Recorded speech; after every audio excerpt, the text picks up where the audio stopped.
दिल्ली विधानसभा चुनाव का बिगुल बज चुका है। इसके साथ ही दिल्ली की सर्दी में बयानबाजियों को लेकर दिल्ली का पारा हाई है। लेकिन दिल्ली विधानसभा चुनाव से पहले ही अरविंद केजरीवाल की टेंशन बढ़ने वाली है। बता दें कि शीश महल के बाद सीएजी की रिपोर्ट अब सामने आई है। चुनाव से पहले ही अरविंद केजरीवाल की टेंशन बढ़ती हुई दिख रही है। जी हाँ, दिल्ली शराब नीति पर अब कैग की रिपोर्ट सामने आ गई है। दिल्ली सरकार को अब रद्द हो चुकी है आबकारी नीति पर इस रिपोर्ट के आने के बाद से उनकी टेंशन बढ़ती हुई दिख रही है। बता दें कि आबकारी नीति यानी कि नियंत्रण और महालेख परीक्षक की रिपोर्ट में कई खामियां पाई गई है। रिपोर्ट में दावा किया गया है कि इससे सरकारी खजानों के करोड़ों रुपए का नुकसान हुआ है।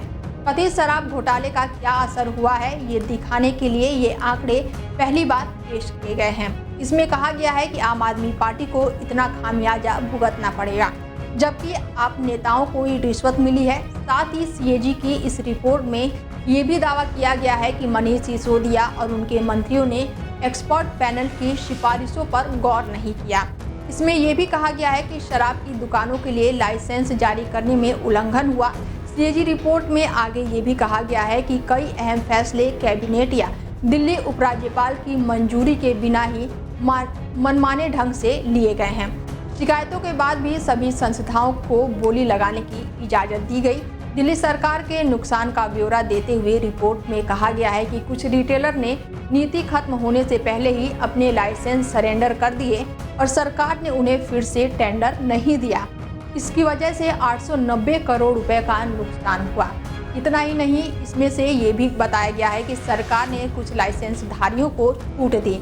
इस कारण भी लगभग 940 करोड़ रुपए का नुकसान हुआ। केजरीवाल सरकार ने कथित तौर पर कोरोना महामारी में बैन के कारण 144 करोड़ रुपए का लाइसेंस फीस माफ कर दी। इससे राजस्व में भारी घाटा हुआ। बता दें कि आम आदमी पार्टी के कई शीर्ष नेता, जिसमें संयोजक अरविंद केजरीवाल, दिल्ली के पूर्व उप मुख्यमंत्री मनीष सिसोदिया, राज्यसभा सांसद संजय सिंह और दिल्ली के पूर्व स्वास्थ्य मंत्री सत्येंद्र जैन शामिल हैं। इस मामले में सशर्त जमानत पर बाहर हैं। बीजेपी और कांग्रेस ने आप पर दक्षिण के अपने मित्रों को लाइसेंस देकर नियमों को तोड़ने का आरोप लगाया।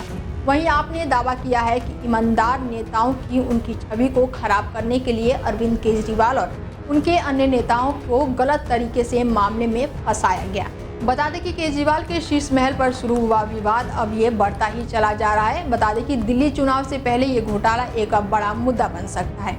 एक तरफ राजनीतिक दल जनता के लिए रियायतें देने का वादा कर रही है, वहीं दूसरी ओर सरकार राजस्व के नुकसान का सवाल खड़ा हो रहा है। क्या इस घोटाले के लिए जिम्मेदार लोगों पर कार्रवाई होगी या नहीं, ये अब एक बड़ा सवाल बन गया है। फिलहाल इस खास पेशकश में मेरे साथ इतना ही। देश दुनिया की तमाम बड़ी खबरों के लिए देखते रहिए डेली 24 भारत। नमस्कार।